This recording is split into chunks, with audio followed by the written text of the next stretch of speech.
tes splendeurs nous émerveillent, et notre cœur d'enfant répond en glorifiant ton nom,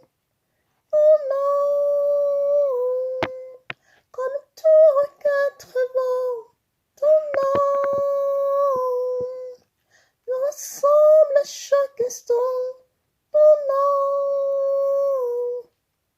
que tout le peuple entend le chant, car aucun autre nom n'est plus grand que ton nom. Alléluia. Aucun autre nom n'est plus grand que ton nom. Dieu est vivant, Dieu est grand, Dieu est le seul maître. De l'aube au coucher du soleil jusque dans les splendeurs, jusque dans nos cœurs, dans les paradis. Dieu est là, Dieu est le seul maître de notre cœur.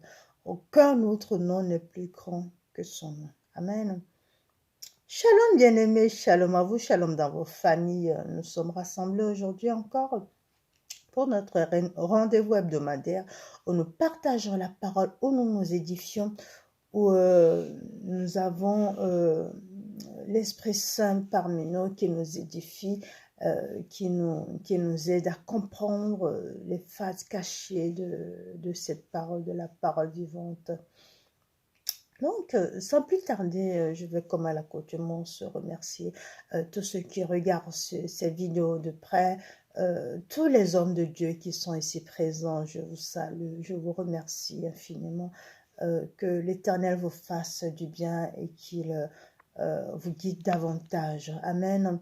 Et pour tous ceux qui laissent des commentaires, tous ceux qui m'encouragent, tous ceux qui m'aide à avancer, que l'Éternel aussi vous bénisse et qu'il vous fasse du bien.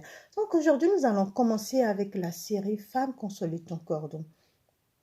Femme consolide ton cordon. Donc aujourd'hui, nous allons parler de la sagesse. La dernière fois, nous allons parler de Marthe et de Marie dans la qualité de consécration. Nous avons dit que Marie était très consacrée par rapport à Marthe. Et nous avons parlé en même temps des vierges folles, des vierges sages. Donc aujourd'hui, nous allons continuer avec ces deux personnages qui ne sont plus dans le même, on va dire, qui ne sont plus dans les mêmes actes. Mais nous allons encore les voir parce que la Bible a beaucoup parlé de ces deux femmes. Nous allons encore les voir dans la Bible sous un autre angle. Et nous allons voir qu'il y a une d'entre elles qui a beaucoup de sagesse. Donc sans plus tarder, nous allons expliquer la sagesse. Qu'est-ce que c'est que la sagesse? La sagesse traduit une notion de prudence, de modération et parfois de savoir. Alléluia. Prudence, modération, parfois de savoir. C'est la juste connaissance des choses. La Bible nous dira, Proverbe 2, verset 6, « Car l'Éternel donne la sagesse, de sa bouche sortent la connaissance et l'intelligence. » Proverbe 4 nous dit, la femme sage bâtit sa maison. Proverbe 14, pardon. Proverbe 14, verset 1. La femme sage bâtit sa maison et la femme insensée la retourne de ses mains. Donc, nous avons ces femmes qui sont sages quand elles sont dans les couples, ou bien quand elles sont sur les auditoires et tout ça. Dès qu'elles ouvrent la bouche, on sent une présence, on sent que Dieu est là. Elles n'ont pas besoin de parler un français très courant, un français très aisé. Elles ont juste de dire 2-3 phrases. Même quand elles parlent en langage familier, le monde se tait. C'est-à-dire qu'on sent une vraie présence, la présence de Dieu. Parce que c'est Dieu qui donne la sagesse, ce n'est pas le monde qui donne la sagesse. Donc, il y a aussi de ces femmes, quand elles arrivent quelque part, il y a la bagarre, tout se retourne, il y a des querelles. Donc, ce sont des femmes insensées. Donc, aujourd'hui, nous allons voir la différence entre ces deux femmes. La Bible nous dit dans Jacques 3, Jacques 3, verset 13, je me permets de vous le lire, si vous voulez bien. Jacques 3, verset 17. Pardon. La sagesse d'en haut est d'abord pure, ensuite pacifique, modérée, conciliante, pleine de miséricorde et de bons fruits, sans partialité et sans hypocrisie. Et ça, c'est la sagesse d'en haut, pleine de bon sens, sans partialité, sans hypocrisie. Ça, c'est la sagesse qui vient de Dieu, notre Père. Donc, nous allons lire l'évangile de Jean 11, verset 1. Donc, nous allons voir, comme je dis tout à l'heure, nous allons parler de Marthe et de Marie encore.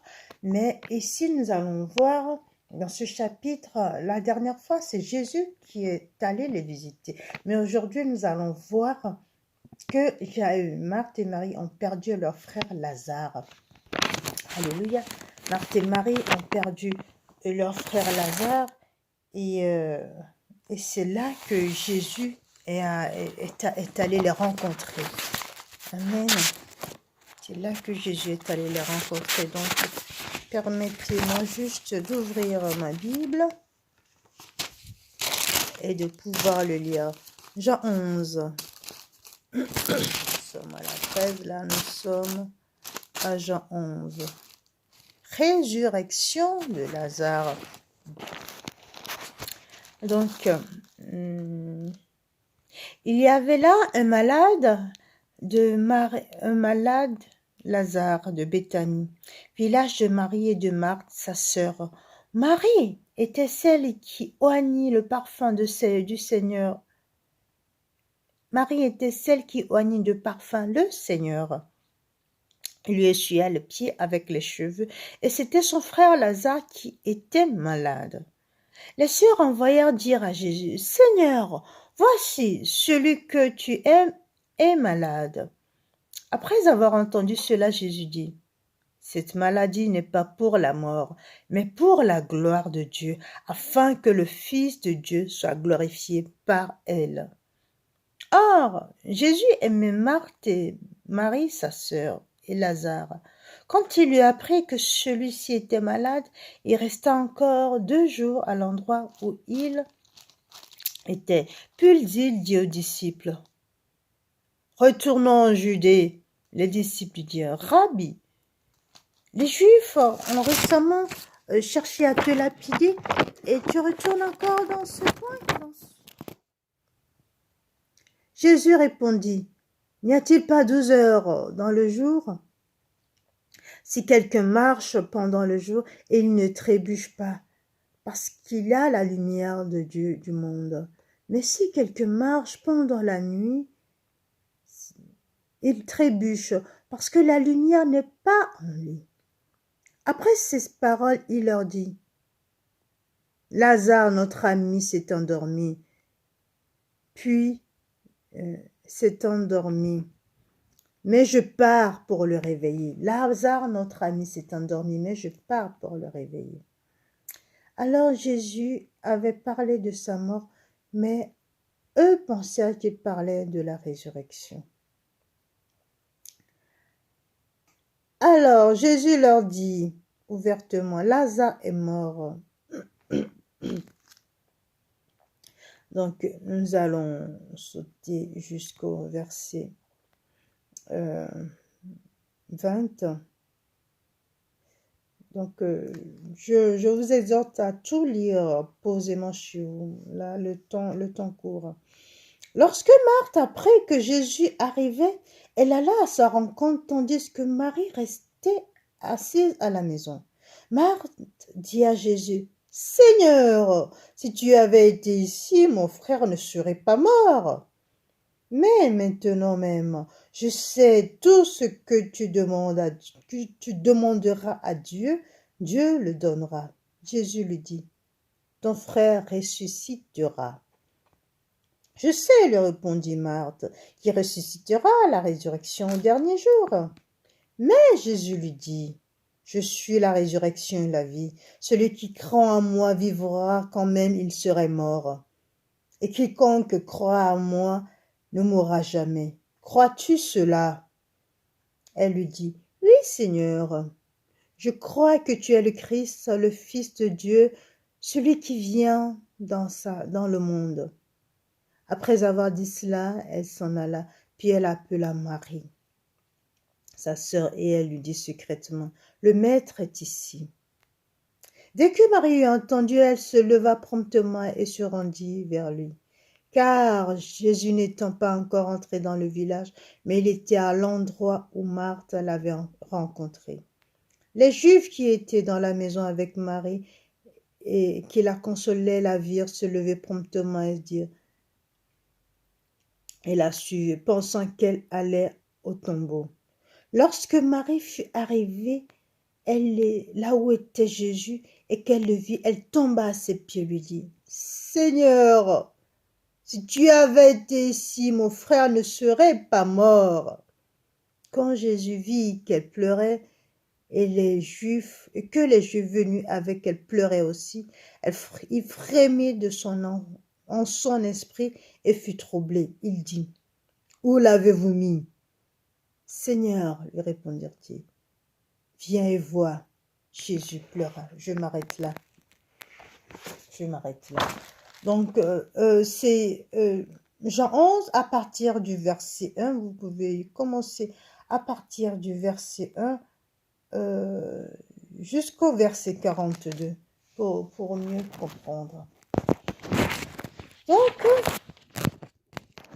je récapitule un petit peu.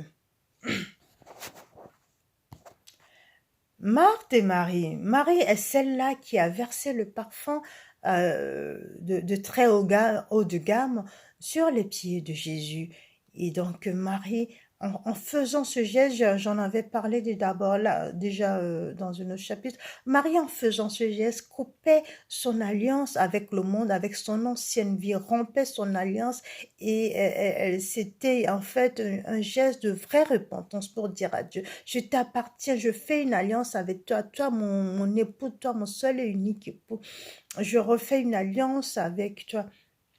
Et en faisant ce geste, elle a été sauvée, non pas physiquement, mais spirituellement. Son nom est inscrit au ciel. Amen. Donc là, nous voyons encore cette même Marie avec sa sœur Marthe et leur frère Lazare qui est mort. Ok, donc aujourd'hui, la Bible nous dit quoi? La Bible nous dit Lazare est mort. Lazare, c'est un très bon ami à Jésus. Mais quand Jésus a appris cette nouvelle que Lazare était mort, Jésus a voulu le réveiller. Donc quand il arriva dans le pays, Marthe, elle courut tout de suite. Dans le chapitre précédent, quand nous avons parlé de la consécration, nous avons vu Marthe et Marie. Marthe est celle-là qui se précipite dans tout, qui est un petit peu insensée, qui ne réfléchit pas toujours, voilà, qui est toujours affairée par les choses du monde, qui est toujours attirée par les choses mondaines, qui a du mal à se concentrer sur le Christ, qui n'a pas assez de sagesse, assez de discernement, assez de recul. Donc, cette femme, Marthe, là, la Bible en parle encore, voilà, Jésus est arrivé et Marthe était encore là, dans la précipitation, elle s'éparpille. Et voilà, on voit un petit que Marthe était un petit peu insensée. Et qu'est-ce qu'elle dit à Jésus? Ah, tu serais pas ici, mon frère ne serait pas mort. C'est un petit peu pour dire, Seigneur, tu nous as abandonnés. C'est un petit peu pour dire, Seigneur, tu nous as abandonnés. Alors que le Christ, il nous a dit, si tu crois, tu verras la gloire de Dieu dans ta vie. Donc, le Christ lui a encore rappelé, ok?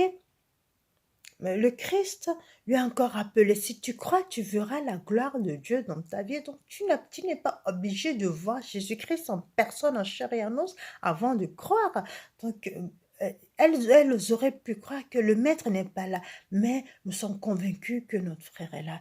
Bien-aimé, je ne sais pas pourquoi je reparle de ces deux sœurs, je ne sais pas pourquoi je reparle de ça, mais je sais qu'une femme est en train de me regarder en ce moment, qu'une femme souffre en ce moment, qu'une femme est en ce moment en train de me regarder, elle se dit, mais tout est mort dans ma vie, tout est mort autour de moi, tous ceux à qui j'accrochais, tous ceux à quoi je m'accrochais sont morts dans ma vie, je n'ai plus d'espoir, il n'y a plus rien. Je veux te dire aujourd'hui que le Christ lui-même, il est là devant toi, il te dit, ton frère va ressusciter et te dire ce boulot que tu n'as plus, que tu as perdu pendant un moment va ressusciter. Il te dit que ton mari qui est parti, il va revenir. Il te dit que ton enfant qui t'a abandonné, qui est dans la rue maintenant, va revenir. Si tu crois, tu verras la gloire de Dieu dans ta vie. Est-ce que tu crois en cela? Marie, la Bible nous dit que Marie s'est tenue à l'écart. Marie ne s'est pas précipitée tout de suite vers Jésus.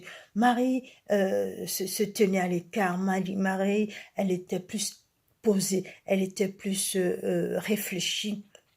Donc, elle avait le discernement. Mais quand Marie s'est levée, elle a fait un geste clair, précis, concis.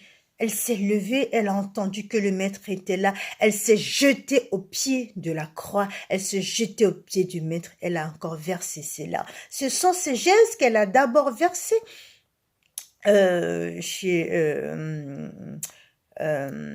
chez le collecteur d'impôts. Ce sont ces gestes qu'elle a versés et elle a essuyé ses larmes. Elle a essuyé les pieds de Jésus avec ses larmes et elle a versé le parfum. Elle a pris ses cheveux, elle a essuyé et elle a recommencé ce geste ici même.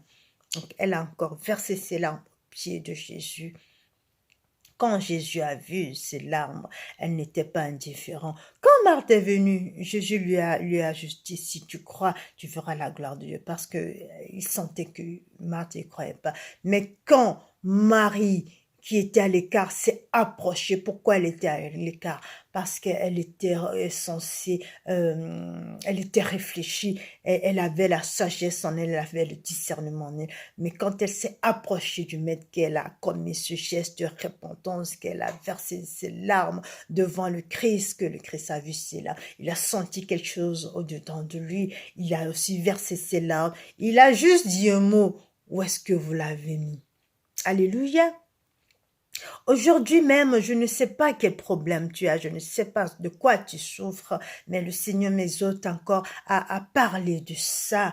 Tu pleures au-dedans de toi, tu pleures dans ta chambre, quand tu sors, tu montres le sourire à tout le monde, tu pleures devant tes copines, tu pleures devant le monde, mais laisse-moi te dire que ce n'est pas devant le monde que tu dois faire, ce n'est pas dans ta chambre que tu dois faire, c'est devant le Christ, c'est devant Jésus-Christ de Nazareth.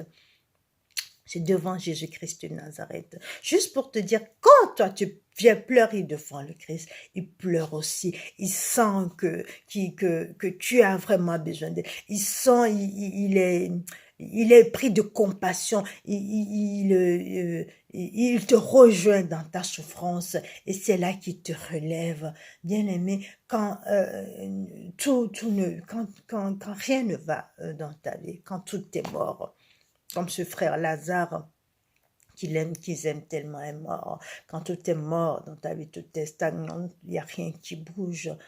Il y a un seul geste que tu dois faire, te jeter au pied de la croix. La femme sage bâtit sa maison. La femme sage, c'est celle-là qui est devant Jésus. Quand il y a un problème qui ne s'éparpille pas, ouais, j'appelle si, mais qu'est-ce que tu as, mais viens me voir, mais dis-moi, mais non, non, non.